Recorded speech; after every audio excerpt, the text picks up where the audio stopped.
예, 오늘 우리에게 주시는 우리 하나님 말씀은 창세기 34장으로 가겠습니다. 창세기 34장, 오늘도 1절부터 4절까지가 본문인데요. 오늘은 한 절씩 교독해 읽도록 하겠습니다. 레아가 야곱에게 낳은 딸 디나가 그 땅에 딸들을 보러 나갔더니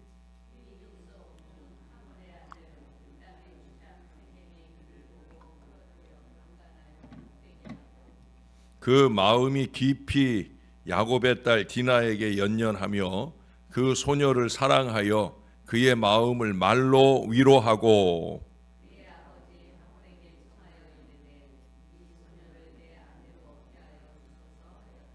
아멘. 예. 일본이 미국의 그 선전 포고도 없이 시작한 태평양 전쟁, 제2차 세계 대전은 무려 353대의 일본 비행기가 하와이의 진주만에 있는 미군 해군 기지를 공격하면서 시작이 되었습니다. 그 한 번의 공격으로 무려 21척의 군함이 침몰 또는 대파가 되었어요. 이게 그냥 조그만 군함이 아니라 항공모함급의 어마어마한 배들이 침몰되거나 대파가 되어서 당장 쓸 수 없게 되어버린 거예요. 177대의 비행기가 다 파괴가 되고 수천 명의 사상자가 생겨났습니다. 그러나 사실은 이 일본의 공습이 약 1시간 전쯤에 미군 레이더 기지에서 2명의 병사가 그 레이더 위에 이상한 점들을 발견을 했어요. 감지가 된 거지요. 그때 1시간 전에 이게 잘 처리만 됐어도 뭐 그 정도의 큰 피해 없이 어쩌면 격퇴시킬 수도 있었던 그런 상황이에요. 그러나 일요일인 이날 그 보고를 받은 그 상급 그 중위가 그 보고를 무시했어요. 야, 걱정 마라. 우리 측 비행기니까. 그러면서 그냥 넘어갔다는 거예요. 물론 이제 그날 훈련이 예정돼 있던 부대가 없었던 건 아닙니다. 그러나 그 정도의 많은 점들이 점점이 박히는 그 이상 징후가 아니었거든요. 그는 적의 관심 같은 건 사실 안중에도 없고, 그는 그날 저녁에 친구들과 만나서 하게 될 파티 생각에 정신이 없어서 그래서 이 일을 그냥 지나쳐 버린 거예요.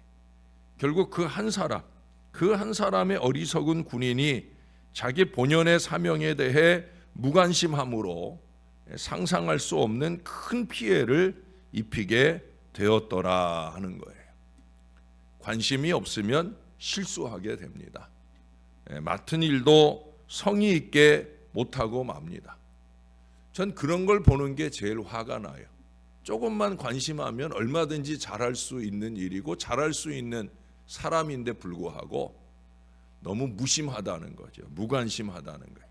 요즘 MZ세대들의 대표적인 특징 가운데 하나가 무심이죠. 무심. 관심하지 않는 거예요. 성의 없이 하는 거예요. 여러분, 효도가 부모에 대한 관심도라고 하면 충성은 나라에 대한 관심도이죠. 사랑 역시도 그 대상, 애인이나 이웃에 대한 관심도입니다. 신앙이라고 하는 것은 바로 하나님께 대한 관심이에요. 그래서 모든 것에 우선하는 관심이어야 합니다.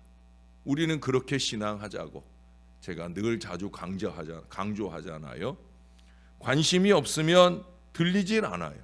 목사가 아무리 강단에서 외치고 선포해도 관심 없는 마음에는 이 하나님의 말씀이 들리진 않아요. 보이지 않아요.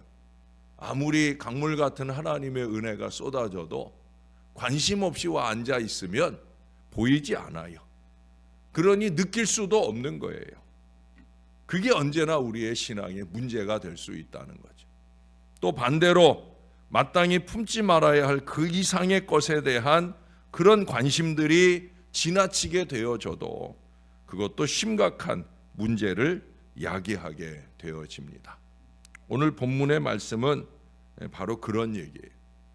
오늘 본문의 살벌한 복수전이 이 34장 전체의 시작이 되어집니다.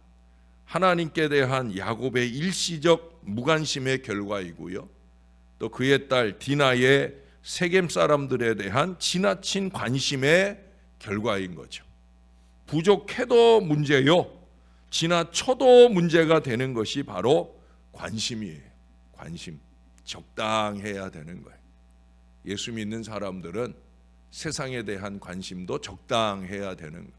무엇보다 하나님께 대한 관심은 열렬해야 되는 거죠. 여러분, 가나안 땅에 돌아온 야곱이 제일 먼저 관심을 기울여 해야 할 일은 무엇이었을까요? 예? 그것은 세겜에 정착하는 일이 아니에요. 33장 17절의 말씀처럼 자기를 위하여 집을 짓고 그의 가축을 위하여 우리간을 짓고 하는 그런 일이 아니라는 거예요.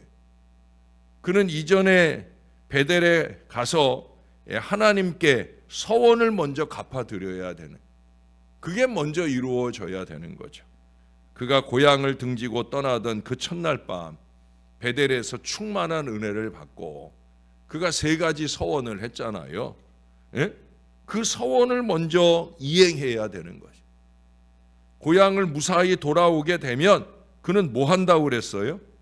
베델에 하나님의 집을 짓고 그리고 예배하겠다라고 서원을 했어요. 그걸 해야 되지. 예, 자기를 위하여 집을 짓고 가축을 위하여 우리간을 짓고, 그게 아니라는 거죠. 여러분, 서원은 누가 시킨 게 아니잖아요. 그 베델에서 오르락 내리락 그 하나님의 은혜가 충만해 가지고, 그래서 그 하나님께 무엇인가 갚아드리고픈 그 간절한 감동 속에 하나님이 기뻐하실 최고의 일, 바로 예배 자리를 만들고자 했던 거잖아요. 서원은 잘 했는데 그걸 지켜내지 않으면 그건 안 하니만 못한 겁니다. 지금 우리는 새해를 앞두고 있는 시기예요. 아니, 이미 교회력으로는 새해를 시작했어요. 여러 가지 결단과 다짐이 이루어져야 되는 아주 중요한 시기. 마음을 잘 먹어야 되는 거예요. 마음을. 예? 그러나 야곱은 너무 오랜 여행이 그를 지치게 했는지, 아니면 너무 심하게 노심초사하던 그 형 에서와의 문제가 잘 해결되어서 그래서 나태해졌는지, 아니면 정도 이상으로 자녀나 그 당시에 살아있는 재산인 이 가축에 대해 너무 지나친 관심이 문제였는지 몰라도 하나님과의 약속은 까맣게 잊어버렸다는 거예요. 아니, 관심도 없었던 모양입니다. 결국 하나님께 대한 관심이 잠시 해이해졌을 때, 여러분, 이 대목을 꼭 기억해야 돼요. 하나님께 대한 관심이 잠시 해이해졌을 때, 그때 시험이 찾아드는 거예요. 예? 우리는 한순간도 그 해이해진 마음을 용인하면 안 된다는 거예요. 하나님께 대한 우리의 관심이나 열정이 그렇게 느슨해져 버리면 문제는 어디서 생기느냐? 차라리 나에게 생기면 좋은데 아니에요. 자식들에게 생긴다는 거예요. 예? 우리 자녀들의 세속적 관심이 증대되어지고 그것은 범죄나 어려움으로 발전하여 심각한 위기를 만나게 된다는 이 34장의 교훈을 잊지 말아야 됩니다. 결국 디나는 2절에 보면 강간을 당하고 그걸로 인해서 피비린내 나는 복수혈전이 34장 전체에 이어지게 되어집니다. 그 과정에 있어서도 야곱의 아들들은 하나님의 백성 되는 표시인 할례를, 그 거룩한 성별의식을 복수의 도구로 사용을 합니다. 여러분, 할례가 뭔지 아시죠? 오늘날로 얘기하면 남자들 포경수술하는 거예요. 그러니 그 표피가 베어지고 포경수술한 세겜 사람들이 결국 그 고통으로 인하여 꼼짝 못하고 있을 때 그들을 그들을 쳐서 그들을 모두 죽이게 됩니다. 할례가 하나님 백성 되는 표시를 하는 일인데 그것을 복수의 일로 쓴다는 거예요. 여러분, 이게 한순간 돌아버리면은요, 거룩한 일을 세속의 일로 쓰는 거예요. 거룩한 물질을 세속적 물질로 쓰는 거예요. 거룩하게 올려드려야 할 시간을 나태와 게으름의 세속적인 것으로 사용하게 되는 거예요. 정신을 바짝 차리고 살아야 될 이유가 바로 여기에 있는 거예요. 그러나 여러분, 그들은 복수에서 멈춘 게 아니에요. 노략으로까지 이어지게 되어집니다. 관심이 오염되는 거죠. 언제나 그런 거예요. 잘못된 출발은 부정한 과정과 결말에까지 이르게 되는 거예요. 우리가 시작도 잘해야 되고요, 또 과정도 저는 아주 중요하다고, 결과가 어떠한 거 사실 그것은 우리에게 중요한 게 아니다. 좋은 시작과 또 좋은 과정을 지나야 되는 거, 그게 저의 목회적 마인드예요. 야곱과 그의 가족들은, 여러분 거기 30절 중간에 보시면은요, 야곱이 말한 대로 마땅히 풍겨야 할 하나님의 냄새가 아니라 세속적 탐욕과 이기적 피 흘림의 냄새. 야곱은 뭐라고 표현했냐면 악취라고 표현해요. 악취. 예? 거기 그러잖아요. 예. 시므온과 레이에게 이르되 너희가 내게 화를 끼쳐 나로 하여금 이 땅의 주민 곧 가나안 족속과 브리스 족속에게 악취를 내게 하였도다. 하나님 냄새를 내게 해야 되는데 악취를 내게 하는 이 악한 일을 저지르고 말았다라고 하는 거예요. 악취. 아무리 위선을 떨며 가장하려 해도 풍겨나오는 그 냄새를 감출 수가 없는 거예요. 하나님으로부터 관심이 멀어지게 되면 그 하나님의 향기가 사라지게 되는 거예요. 하나님의 향기 대신에 풍기지 말아야 할 더러운 냄새를 노출하게 되어집니다. 언제나 이게 문제인 거예요. 우리는 그렇게 살면 안 되는 그리스도인 하나님의 백성입니다. 여러분, 미국 남북전쟁 당시에 남군과 북군이 첨예하게 맞서 혈전을 치르게 되었습니다. 아마 제가 한 번 정도는 이 얘기를 해드렸을 거예요. 한바탕 격전을 치르고 나서 다시 양 진영으로 물러가게 되면, 그러면 중간에 부상자들이 남아서 온갖 신음 속에 고통스러워하지 않겠습니까? 그러나 첨예하게 상대방을 향해 총을 겨누고 있으니까 자기네 남군이나 자기네 북군이나 그 부상자들을 어찌할 수가 없는 거예요. 그런데 그때 북군 병사 한 사람이 수통을 여러 개 들고 그 중간 지점으로 달려가는 거예요. 남군 측에서는 그를 향해 사격이 시작되었습니다마는 그는 위험을 무릅쓰고 수통의 물을 북군만 아니라 적군인 남군에게까지 가리지 않고 그 부상자들에게 막 먹이기를 시작하는 거예요. 처음에 총을 쏘기 시작했던 그 남군들도 결국 사격을 멈추게 되고, 우리가 쌍방이 휴전을 하고 부상자들을 좀 처리하자 하고 그렇게 하게 되었습니다. 그래서 부상자 처리에 들어가게 되었다는 거예요. 그 모든 모습을 보게 되었던 남군 장교가 아까 그 북군 병사를 찾아가게 됩니다. 그리고 그에게 물어요. 당신 이름이 뭡니까? 라고 물어요. 그러자 그는 이렇게 대답을 했더랍니다. 나는 크리스찬입니다. 나는 그리스도인입니다. 라는 게 그의 대답이라는 거예요. 그 마음에 하나님을 품고 사는 사람, 하나님을 기쁘시게 하려고 사는 사람, 그는 어디를 가든지 이처럼 예수의 향기, 그리스도의 향기를 나타내는 사람이다. 고린도후서 2장 14절에 우리들에게 분명하게 말씀해 주고 있어요. 예수 향기 날리는 사람 되어야 된다는 거예요. 우리는 그런 사람들이 되어야 합니다. 그리스도의 향기, 그리스도의 편지, 어디를 가든지 무엇을 하든지 누구를 만나든지 내 이름은 그리스도인입니다.